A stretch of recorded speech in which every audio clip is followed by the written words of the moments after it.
we're in this series titled You in 5 Years, and I want to ask you this question. Have you ever said this before? I wish I had more time. You ever said that? Maybe not necessarily, I wish I had more time, like alive. Maybe you've said that before. But I mean, like, really, you get to the end of a long day or maybe a long week, especially as we've gotten back into school and we've kind of finished the summer out. Have you ever just sat down with your husband or your wife and said, man, I wish I had more time. I wish that I had more time. And I could tell you that as the father of 3 little ones that are always involved in some sort of sport somewhere, I think that all the time. I sit back and go, man, I wish that I just had a couple more hours in the day because there's so many important things that I want to do, right? I mean, you have important things that you want to do. And I sit back and I think that. And a wise pastor who had 4 kids, 2 of which were already in college, he said something that never left me. It's just always been kind of in my brain housing group. And he said, the days are long, Brandon, but the years are short. The days are long when you're raising your children, but the years fly right by. And time is the one resource that you can't manufacture. You can manufacture everything else. You can make more money, build a bigger house, have nicer cars. If you want to, you can have multiple marriages, right? I mean, if you want to, you mess it up with one kid, have another kid, right? I mean, don't do that. That's not a suggestion. I'm just saying it's possible. But time is the one resource you can't manufacture whatsoever. You have zero impact on it. You can't go to the bank and ask for a loan for an extra 10 minutes. And when we come to the end of our life, we don't get to go to the Lord and say, God, give me another year, and He's just going to give it to you. It's the one resource that we cannot manufacture. We each have 24 hours in a day and not a second more. And that means we should be wise with how we spend our time. We should be wise. I've got an example that came upon me yesterday, lucky for me. We've been working on a remodeling project with our stairs, and it's been a long process because I've never done that before with stairs. So ripping the carpet up, pulling all the pieces out, getting ready to paint and finish and sand and all the pieces that go with that. We've left it undone for almost a month and a half now because we got so busy with the summer. And yesterday we had the opportunity to really put a dent in it because we didn't have anything on the schedule yesterday. And how many of you know that those days are few and far between? So we were like, hey, we're going to work on the stairs today, and we're going to get those things done. And in the work on the stairs, a friend texted us and said, hey, I got a really cool thing that I think you guys should do this afternoon. And, Leah comes to me and says, okay, I think we're going to leave around 3:45. And I'm like, all right, cool. We're going to leave around, whatever. And then I realized, I was like, man, there was part of me, and this is true, this is part of me, wanted to say, you guys go, I'll stay and work here. Because in my head, I only have so much time. Right? But then I thought, well, wait a second. I have the opportunity to spend time with my family and to do this cool experience. And so I said, you know what? The stairs can wait. I'm going to go do what only I can do. And that's be dad. And that's be husband. And be a 7-year-old kid that got to ride in the Wienermobile. I'm not even playing. You guys seen the Oscar Mayer Wiener truck? Yeah, some of the younger people are like, I have no idea what you're talking about. It was a little Hot Wheel, and it was real, and I didn't know it was real, but they had the actual truck come by. So shout out to my man Jimmy Creamer, who is the guy, okay, he said he's watching online. He's the guy that drove us around and got to experience this amazing, cool experience with the kids, and they got weenie whistles. I got a weenie whistle, limited edition, glows in the dark, not making it up. I will show you next Sunday. It glows in the dark. Anyway, I say all that to say that this is a tension we all have to walk through because things are vying for our time. Things are pulling us in different directions associated with our time. I mean, there's no shortage of things to do, meetings to have, business to attend to. And the tension that many of us are struggling with is it's not necessarily bad things that are vying for our time or pulling us for time, right? There's not a football team mom this year, so you feel compelled to say yes, right? there's another big project coming on at work, and it's a big deal for the company, and they've kind of mentioned it a few times, and you're the person that has the capability to achieve it, and so you kind of sit back and go, yeah, there's no one on the school PTO this year, so the teachers aren't going to be cared for, the students aren't going to be cared for, so we need to have somebody, so I'm going to say yes. And again, here's the rub, is that these aren't necessarily bad things. None of us would sit around and say any of those are bad things. None of us would sit around and say that they're not valuable at all. They're not inherently bad, but if we kind of frame the question that we asked a few weeks ago, we really need to think, is this, given everything that I'm trying to do and have been doing, are these things, or is whatever I'm about to do, is it a wise thing for me to do with my time? Not that it's good or bad. It's not a conversation of good or bad. Is it a wise thing to do? And in this series, we're working through this idea of becoming the you that you want to be in 5 years and the you that God has you to become in 5 years. And trying to get those two to line up, but in particular, when you are clear on where you want to be in your relationship with your Heavenly Father and the husband or the wife or the mother or the father that you want to be, and God's kind of been speaking to your heart, and you've got it, right? You've got it. A couple weeks ago, we had an exercise that we're going to do again today, where we wrote down who we wanted to be in 5 years. So I want everybody to close their eyes real quick. Everybody close your eyes. I want you to think of where you want to be in 5 years. Where you want to be as a wife, where you want to be as a mother, as a follower of Jesus, where you want to be, as a husband, and as a wife, and as a father, as a business owner, a leader, a coworker. Now that you've got that vision in your head, open your eyes. We discovered in week 1 that in order to reach that destination that we think God is calling us to, our decisions, they determine our destination. We learned that we need to make wise decisions. If I feel like God's calling me there, then I have to make wise decisions, which the framework we push that through is based on what I know about God, so what the scriptures tell me, where I want to end up, the me in 5 years, and what I've been through, what is the wise decision to make. Last week I challenged you a little bit, and I said, if we want to get where we want to be in 5 years, we've got to ask the question, how do I handle temptation? Do I give into it, or do I resist it? Do I take the easy way and just say, sure, if it feels good, I'm going to do it, or if it sounds good, I'm going to do it, or do we resist the temptation in order to become who God wants us to be in 5 years? Where do we end up? And today we're going to talk about the resource time. We're going to talk about how we handle our time. Because again, this is the thing everything in life is competing for. It's all competing for it. Stephen Covey said this in his book, Seven Habits of Highly Effective People. He said the key, related to time, the key is not spending time. It's investing it. You invest things that matter. In fact, when you invest in something, you check it often, don't you? If you invest $500 into a stock, you're going to check it often. It's something you're going to pay attention to. And his point is that we need to not think of it as spending time, but rather investing it. So this week, there's actually a story in the Old Testament that captures this idea of wise use of time. So, for those of you that have been here for a little while, you've heard of this guy, or maybe you haven't, but his name is Nehemiah.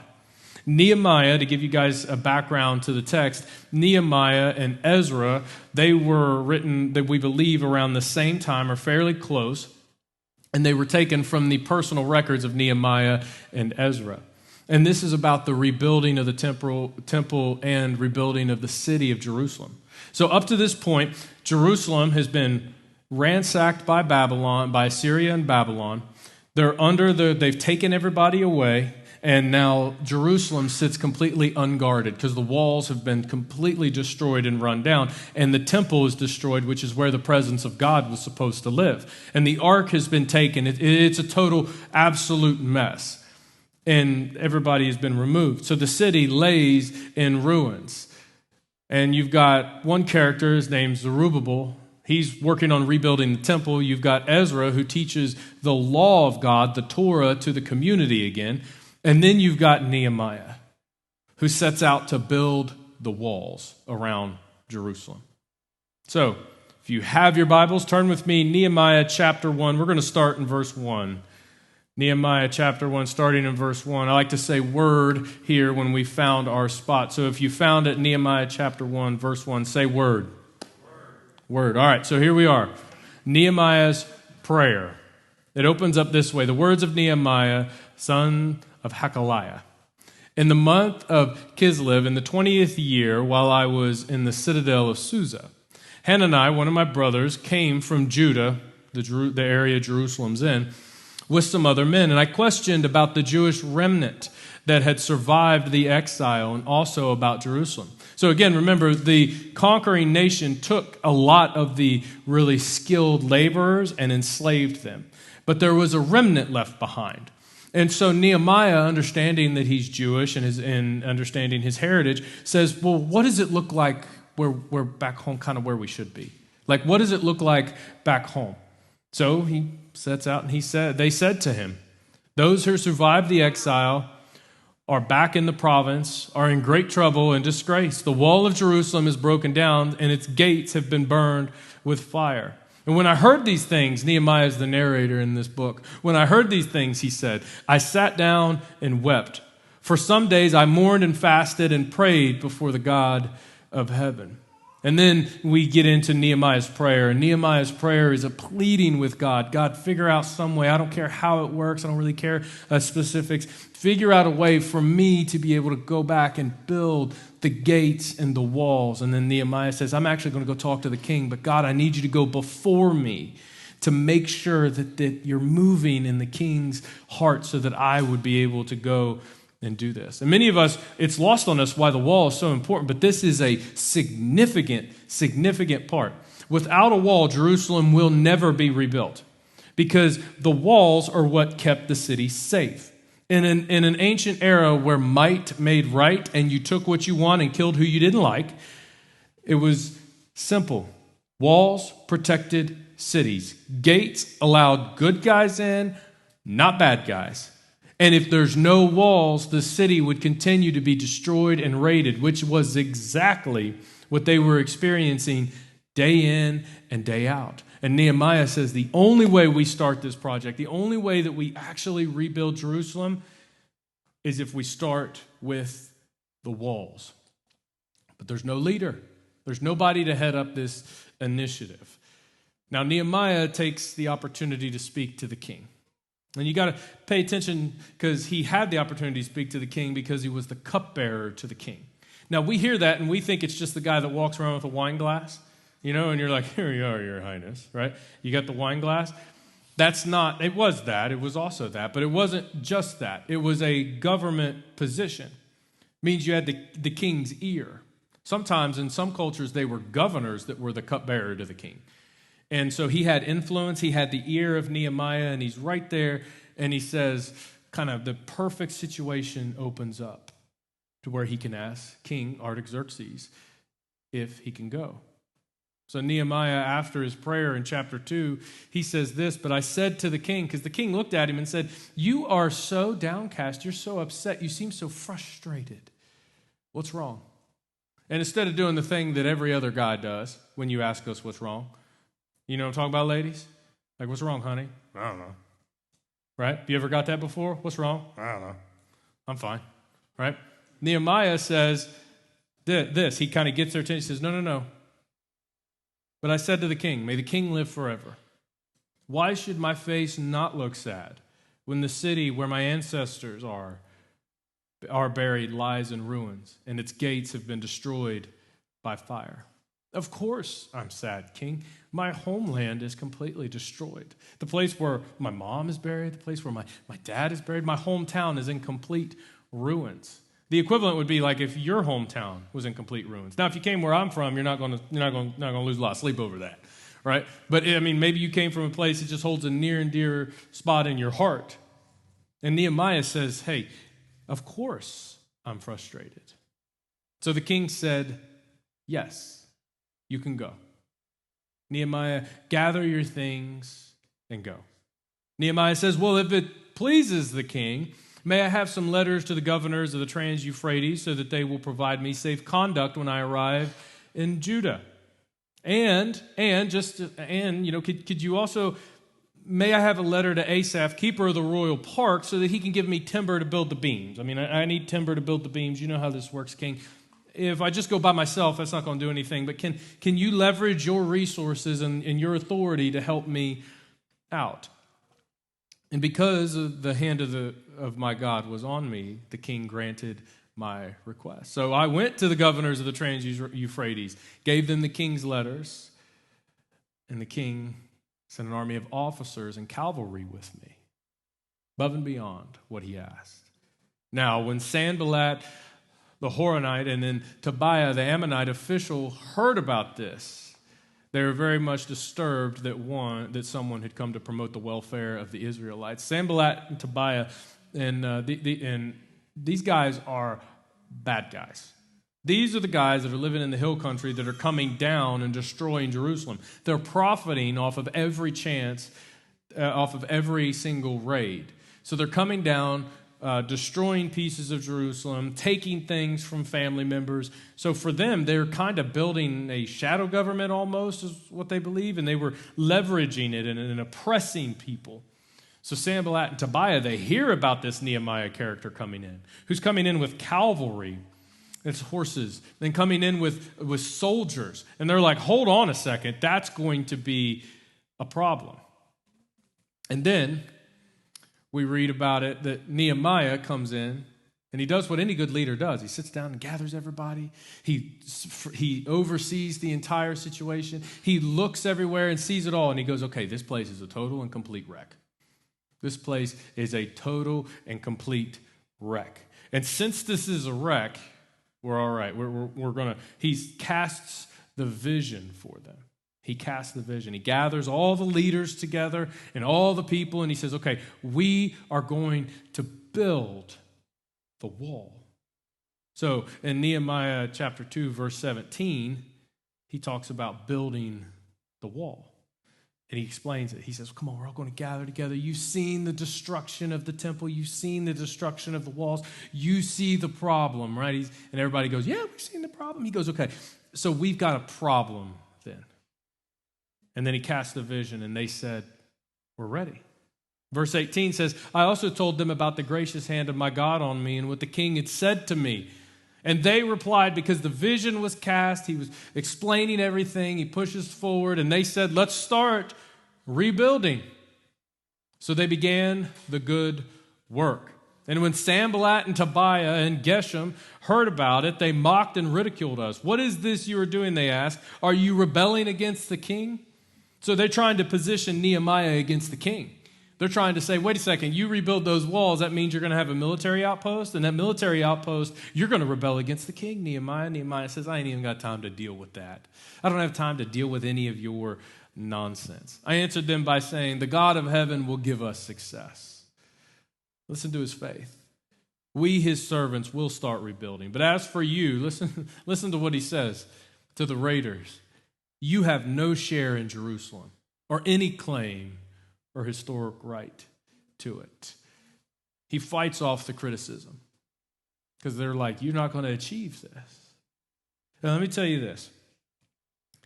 Over these last few weeks, and then again this week and next week, you're going to be faced with decisions that if you want to become the person God's calling you to be in 5 years, you're going to have, for some of us, to make decisions on the way we spend our time, the way we handle temptations, the company we keep, and how we, kind of things that affect our life. And when we do that, you are going to come against criticism.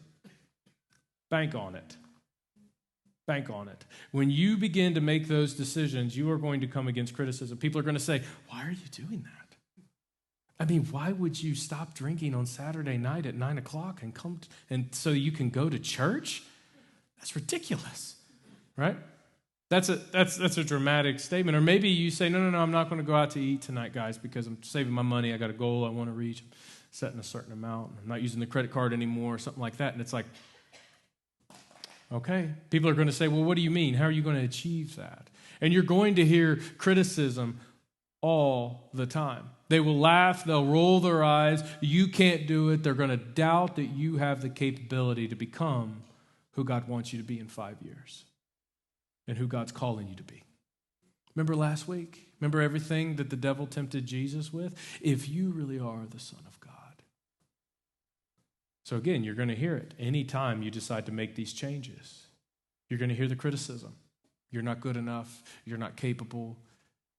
And when that happens, I encourage you to have a spirit like Nehemiah did.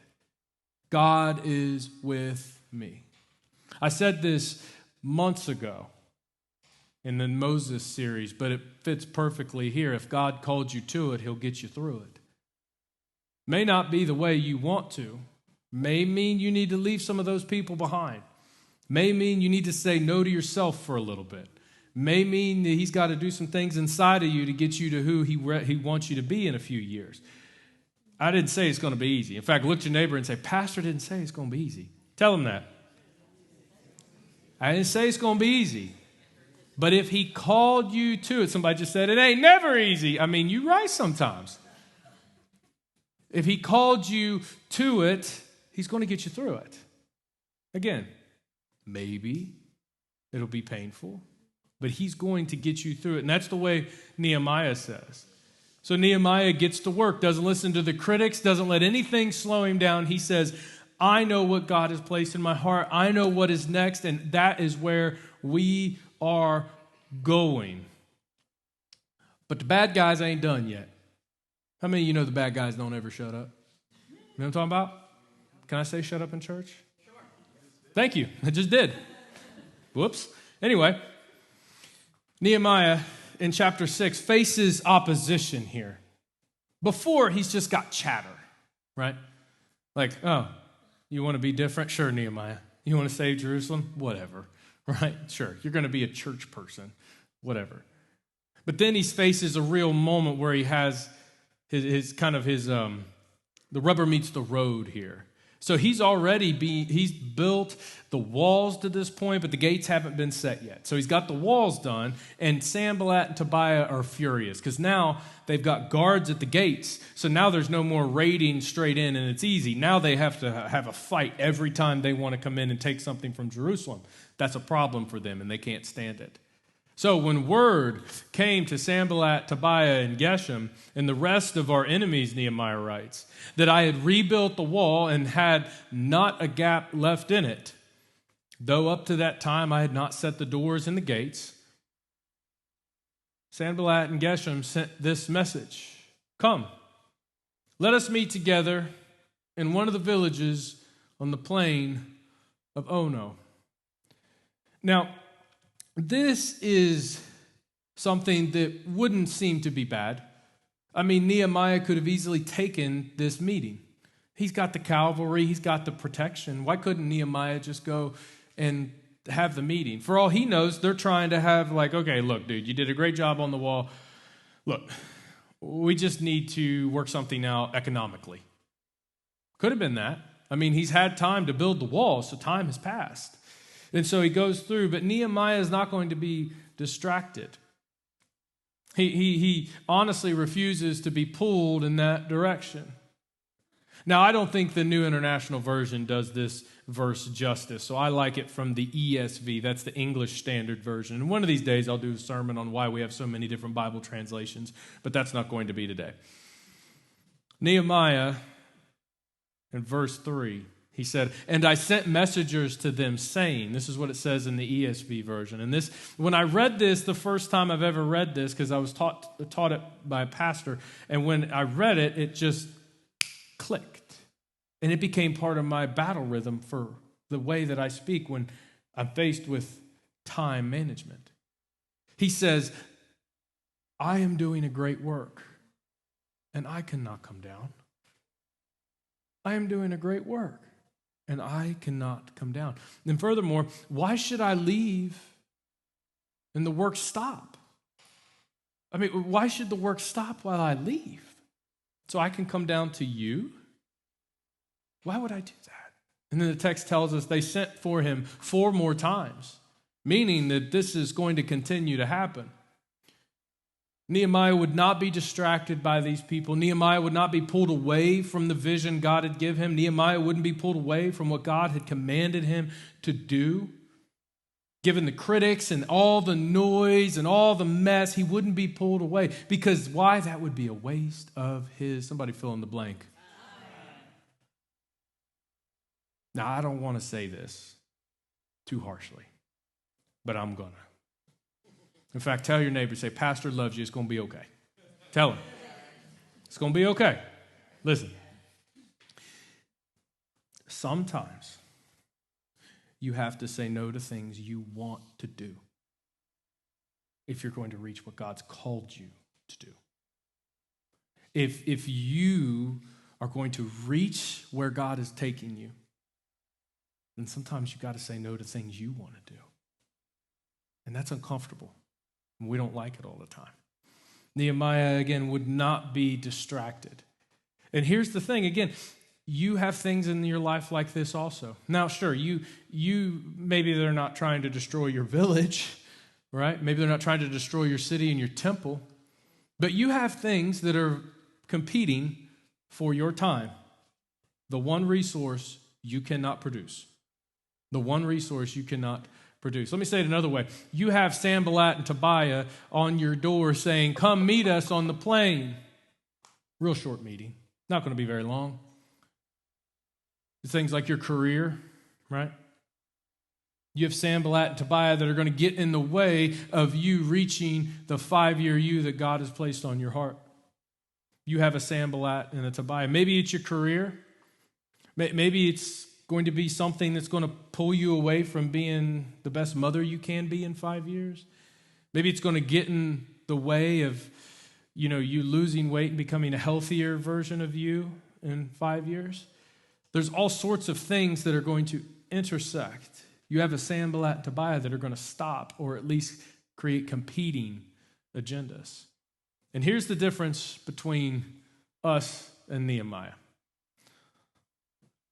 Nehemiah going out there was bad. They probably would have tried to kill him. But for you, again, what we talked about at the beginning is a lot of these things aren't bad. I mean, come on, being on the PTO is not bad. Saying yes to your kids' coaching, now maybe you shouldn't coach all of your children's things, but like saying yes to coaching is not bad. Saying yes to the project that's going to give you more money, that's not bad. Saying yes to the promotion that's going to give you more money, that's not inherently bad. New projects at work aren't necessarily bad. Volunteering for nonprofits isn't necessarily bad. I mean, all the things that we are presented with, that doesn't mean they're bad. They're not like Nehemiah had Sanballat and Tobiah trying to kill him. That's the rub and the tension we run into. Is we put it on a whiteboard and we go, that's a good thing. But maybe it's just not for me. That's the struggle and that's the rub. And if you're a people pleaser, it's 10 times worse for you, okay? Me too. I'm with you, okay? I'm with you. We can have a counseling session after this and just talk about our problems when we say the word no. I don't like it. I don't like it at all. But there's all sorts of things, again, that are going to vie for your time. And Leah and I realized a couple years ago that we were just saying yes to so many things. And we were so busy, and there was times at which I realized that I was not being the father that I wanted to be. I wasn't being the husband. I wasn't being the pastor that I wanted to be. And I recognized that there was a gap, and you've experienced this before too, the gap between who you are and who you think you are. When you see that gap, it's uncomfortable. When you see the gap between how you actually see yourself versus how you actually are, and it's a detriment, it's a problem. And it's very uncomfortable, and it's not enjoyable at all. But years ago, we heard this. We heard a pastor teach this idea of Nehemiah. And so we just adopted it straight from the scriptures. And there's times when we go through something that somebody will ask me to do something or ask her to do something, or a spot will need to be filled or a project will need to be done. And we'll go through the process, and then we'll stop. And we'll recognize. We'll go, you know what? And we'll even say it. I'm doing a great work and I cannot come down. Meaning that what I'm doing right now, I don't have to say yes to that. There's no requirement for me to say yes to that. Now, there are some things in your life that you need to say yes to, but some of the things we say yes to, they're not necessary. And so we just adopted it, and we'll say it. And sometimes we say it as an encouragement, and sometimes we say it as a reminder. Look, I am doing a great work, and I cannot come down. For an entire year and a half when we were building this project, from the minute we started it, when we started the idea after COVID, when we started hey, we're going to build the church building, I mean, we sat around with the team leaders and we had it on the top of our meeting agenda. I am doing a great work and I cannot come down. Because there's only certain things that I can do. In fact, you need to maybe sit down and do an inventory and ask yourself this question: what can only I do? Is there somebody else to do that job? Is somebody else willing to do that? Somebody else capable? What are the things that only I can do? Where is it that if I don't do it, it doesn't happen? It doesn't get done. And when we ask ourselves that question, we have a better understanding of what's going on. So I'm going to make things really easy on you guys. I'm going to give you something that you can say. And I want you to write it down because it's super important. This is something that you can say when somebody asks you to do something, when you know you don't have the time, the capability to do it. You guys ready? You ready? Say, I'm ready. Okay, here it is. Ready? No, thank you. Ain't none of y'all said that in years. And I'm with you. Like I said, my life was on a path for a train wreck because I said yes all the time. But it's very simple. No, thank you. No, thank you. Hey, I appreciate the opportunity, but I don't think the PTO is best for us this year. No, thank you. No, I don't think I have the time to coach. I would love to, but I don't have the time with work. No, thank you. Hey, boss, I know you offered me that project, but, no, thank you. When we begin to understand that we don't have to please anybody and we begin to see our time as an investment, all of a sudden, I'm doing a great work and I cannot come down. Makes a lot more sense.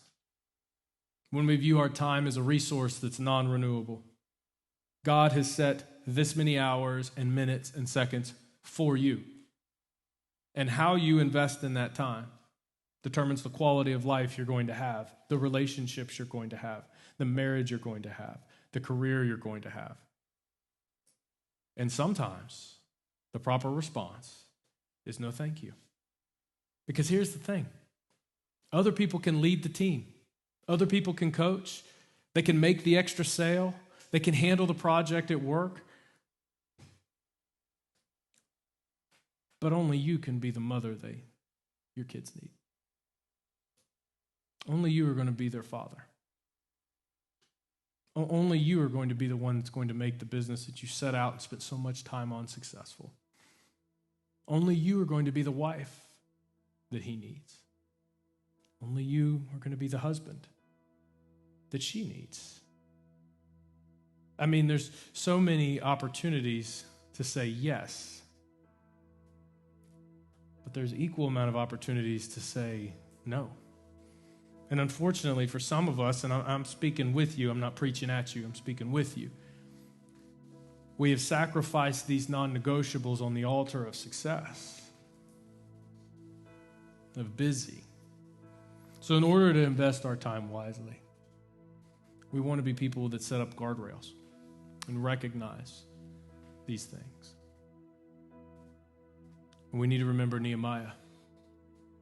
When somebody tried to pull him away and distract him from the good work, he says, I am doing a great work and I cannot come down. In fact, say that with me. I am doing a great work and I cannot come down. If you can remember that,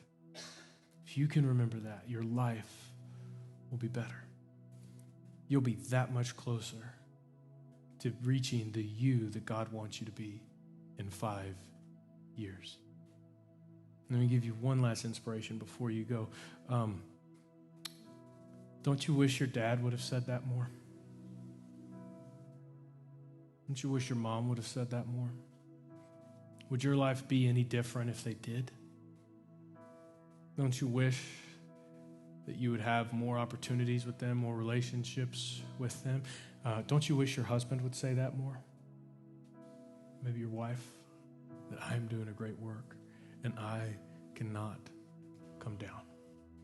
So, as we close the service today, we're going to close in a similar fashion as to what we did last week. Now, the whole message was about time and how you invested. So we're going to take about 2 minutes here at the end of the message. We're just going to have instrumental music in the background.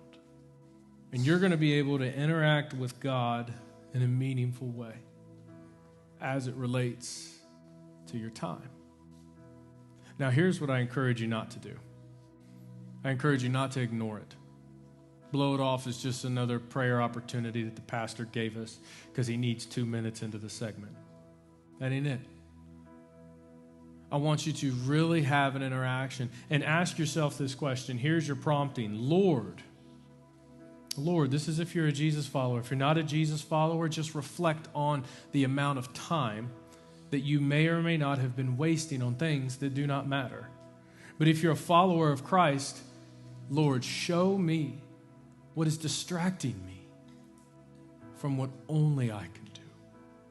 So as we welcome the worship team, invite the worship team back up as they begin to play for us, I want you to take 2 minutes and interact with this question in a meaningful way. Because remember, you are doing a great work, and you can't come down. You can't be distracted. You can't be pulled away. You can't, because time is the only resource that you will never be able to renew. So, I'm doing a great work, and I cannot come down. So take these 2 minutes and pray. And just ask, Lord, show me what is distracting me from what only I can do. And then Heather will lead us in a song after that.